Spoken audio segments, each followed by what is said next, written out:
Et bonjour à tous, on se retrouve aujourd'hui dans une nouvelle vidéo pour faire le bilan du portefeuille boursier pour le mois de septembre. On va voir que le mois a été compliqué pour le portefeuille alors que les indices étaient au plus haut. Donc avant de démarrer, on va regarder un petit peu la météo des marchés. Donc sur le mois de septembre pour le CAC 40, j'ai regardé tout à l'heure, on était autour de 2,4% en hausse. Le SP500 à peu près 4,25%. Donc là j'ai mis un screenshot sur les 6 derniers mois, j'ai trouvé assez intéressant. Donc depuis le mini crack qu'on a eu au courant du mois de mars, le CAC 40 a fait une augmentation de 11%. Et surtout, le SP500, on voit en 6 mois, il a pris 32% en ligne droite. C'est assez impressionnant. Quasiment plus aucune volatilité sur le marché US. Et on a vraiment une croissance impressionnante, donc de 32%. Concernant le taux de change euro-dollar sur le mois de septembre, on a été autour, il ne s'est pas passé grand-chose, on a fluctué autour de 0,7%.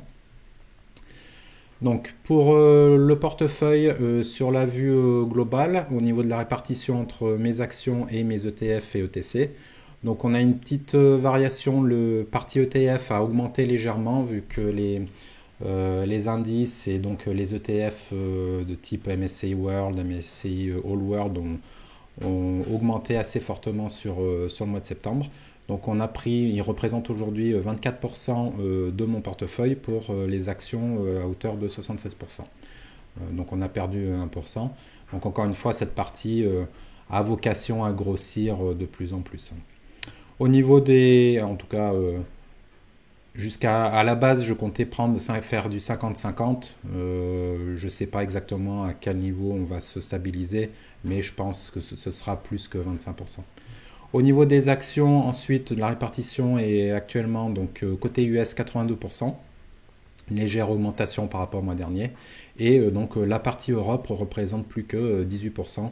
Le mois de septembre, mon segment Europe a été assez compliqué, donc c'est pour ça qu'on a eu encore une baisse, et ça représente déjà pas énormément, seulement un cinquième du portefeuille stock picking, mais on voit que ça continue quand même encore de baisser. Au niveau des dépôts, transactions et dividendes, donc j'ai fait un dépôt d'à peu près 1300 euros quoi, en septembre, ça a été assez léger. Côté dividendes également, il ne s'est pas passé grand-chose. Hein. J'ai reçu pour 20 euros de dividendes. Et donc au niveau des transactions, voilà, début septembre, dividende de Visa. J'ai fait un dépôt de 500 euros sur mon CTO US, sur Interactive Broker. J'ai acheté mon ETF habituel, là, le Vanguard FTSE All World, donc avec le dépôt qui correspond. Et puis ensuite, donc des dividendes, des petits dividendes à 1,50$ de Kinsale, Microsoft 6$, Alphabet 3$, presque 3$. Donc voilà, c'était pas énorme. Ensuite, là, donc l'achat, ma simulation de benchmark DSA MSCI World. Et puis, dividende également de BlackRock à hauteur de 10$. Et puis, là, début octobre déjà. Donc voilà, ça c'était pour septembre. Donc j'ai fait aucun achat sur le mois, encore une fois. Donc c'était vraiment... il ne s'est pas passé grand-chose sur ce mois. Et puis début octobre, donc Automatic Data Processing m'a déjà versé 9$. Nvidia 0,27$. Et puis donc au bout de plus de 6 mois sur le portefeuille US sans aucune transaction, j'ai finalement acheté une nouvelle entreprise. J'ai rajouté une ligne hier, donc avec l'entreprise Copart. Donc j'essaie de présenter un peu l'entreprise sur la prochaine vidéo de bilan pour le mois d'octobre. Donc ça fait un moment que je voulais rentrer sur cette entreprise, donc je trouvais qu'elle était à des niveaux intéressants. Donc j'ai fait un achat de 30 actions à hauteur de 44,4$ par action. Et puis mon Vanguard FTSE All World qui m'a versé pour à peu près 24 euros de dividendes également. Voilà. Au niveau des positions du portefeuille, donc on a eu une légère modification sur le mois de septembre. Donc on a eu une baisse de Amazon, baisse de Celsius également, Nvidia a augmenté un petit peu. Kinsale également a baissé. Donc ça, on va voir, les actions ont pas mal baissé là, sur le mois de septembre. Donc c'est pour ça que la performance du portefeuille a pas été très bonne. Je sais plus si j'en avais parlé la dernière fois, mais du coup, là, sur mes 4 premières positions du portefeuille, on a des actions quand même qui sont assez volatiles, voire très volatiles pour Celsius, Nvidia et Kinsale. Donc le portefeuille va fluctuer assez fortement. Je m'attends à ce qu'il fluctue maintenant assez fortement avec Celsius et Kinsale et Nvidia typiquement. On va avoir des variations donc assez importantes. Donc on risque d'avoir des mois qui vont être assez mauvais par rapport à mes benchmarks de référence que sont MSCI World et All World, et puis des mois où au contraire on risque d'avoir de très bonnes surperformances par rapport aux benchmarks. Donc là va falloir ouais, ça va être un peu plus chaotique au niveau des performances, mais bon. Le reste, ça n'a pas trop bougé. Microsoft, Visa est repassé devant Evolution qui a un peu baissé là sur le mois de septembre. Alphabet qui a continué d'augmenter là, on va voir ça dans un instant, c'est vraiment, vraiment pas mal.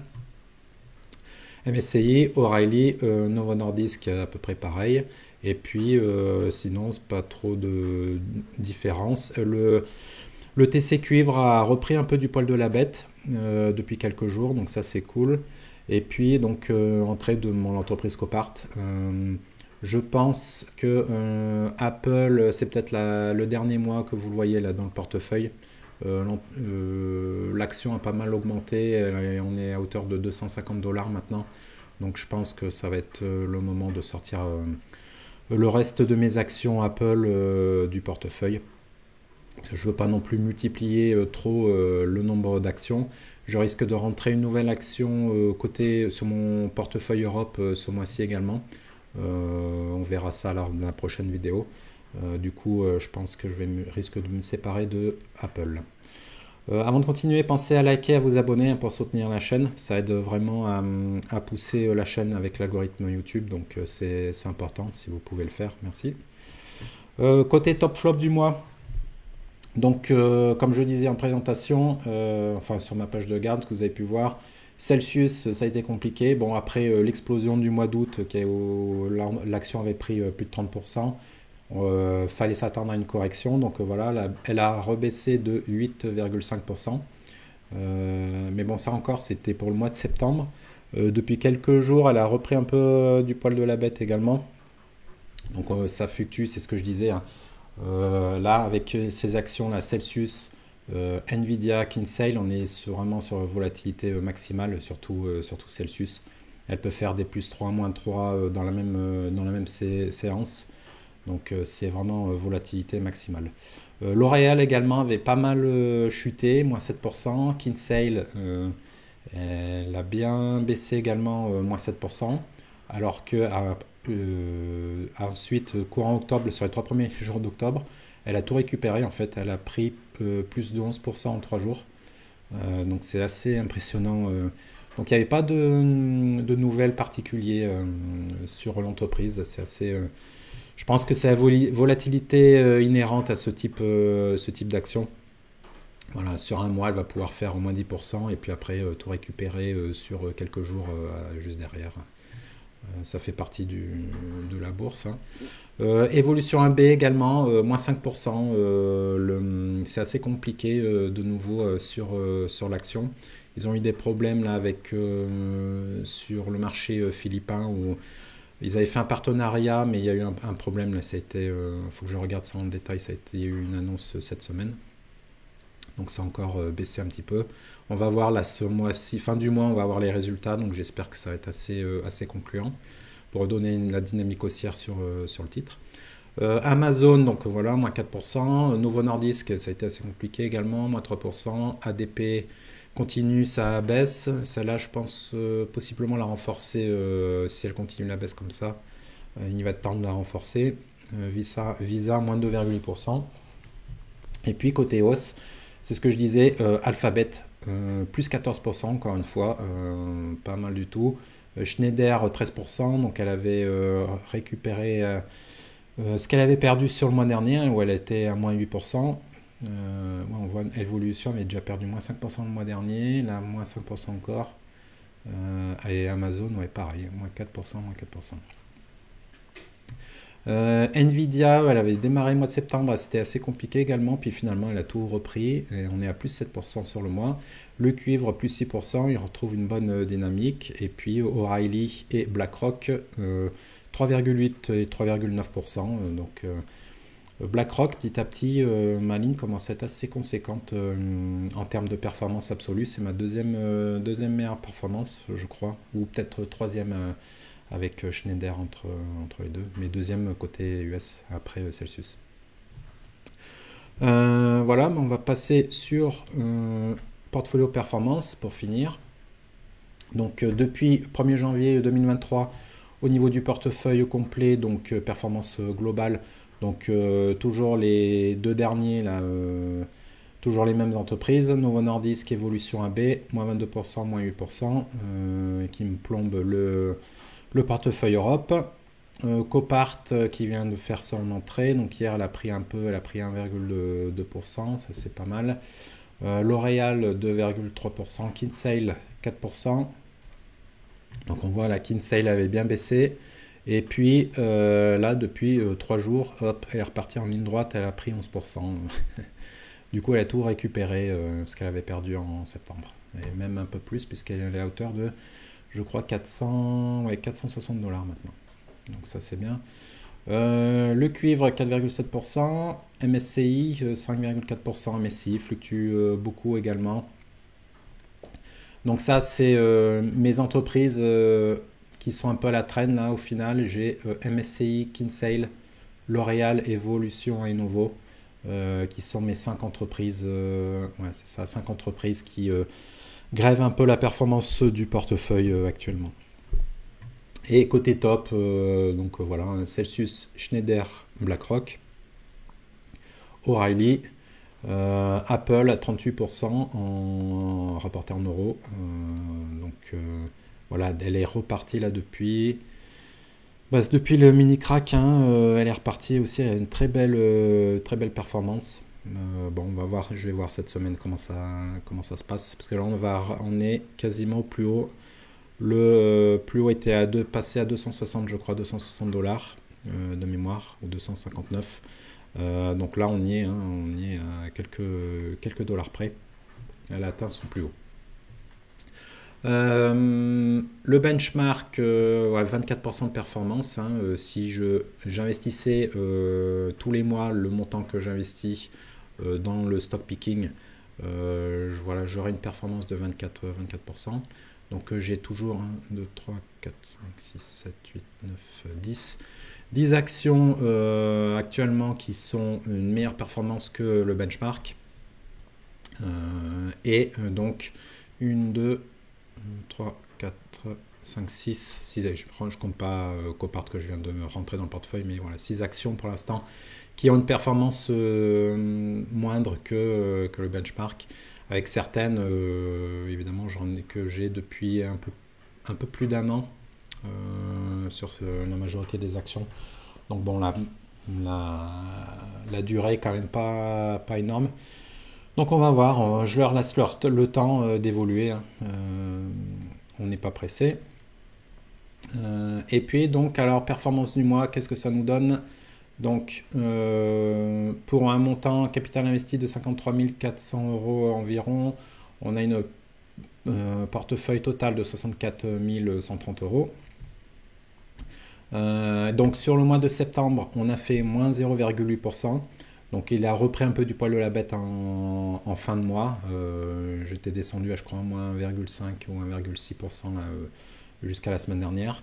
Et par contre, voilà, les indices sont extrêmement bien performés, c'est assez impressionnant. Et donc cette année, la saisonnalité habituelle du mois de septembre, qui est généralement pas très bonne pour les marchés boursiers, cette année vraiment très très bon. Donc le MSCI World plus 2,25%. Et le All World plus 2,9%. Ça fait quelques mois qui surperforment. Alors juillet c'était à peu près pareil. Mais ça fait quelques mois qui surperforment un peu le All World. Je pense que c'est dû aux actions au marché chinois qui a une bonne dynamique en ce moment. Donc ça amène un peu de surperformance par rapport au World. Donc assez impressionnant, hein, 2,5-2,9%. Là, comme je montrais le SP500, c'est une ligne droite depuis plus de 6 mois. Donc ça rend assez compliqué de battre le marché. C'est ce que je disais d'ailleurs le mois dernier. J'avais 2% de plus de surperformance par rapport au World, mais je disais que voilà, en un mois ça pouvait être facilement retourné. C'est exactement ce qui s'est passé. Trois